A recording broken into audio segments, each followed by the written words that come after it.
মাছ চাষাবাদ করলে পুকুরের আঙ্গিনা পরিষ্কার রাখতে হবে, লতা পাতা ঘাস এগুলা কেটে ফেলতে হবে, না হয় সার প্রয়োগ করলে ঘাস লতা পাতা সার খেয়ে নেবে। এখন আমরা পরিষ্কার করছি।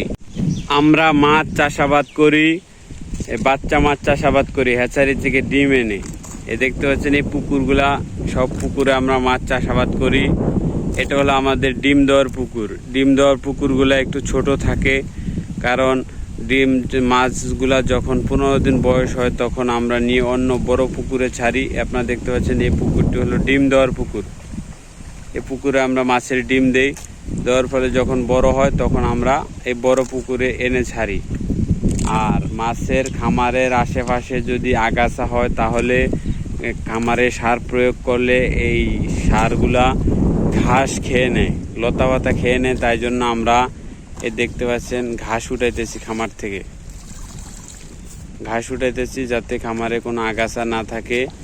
এই জন্য আগাছায় আমরা অনেকেই মিলে উঠাইতেছি। এইসব খামারে সব ছোট মাছ চাষাবাদ করা হয়, ছোট অবস্থায় বিক্রয় করা হয়। দেখতে পাচ্ছেন ছোট মাছ চাষাবাদ করা হচ্ছে।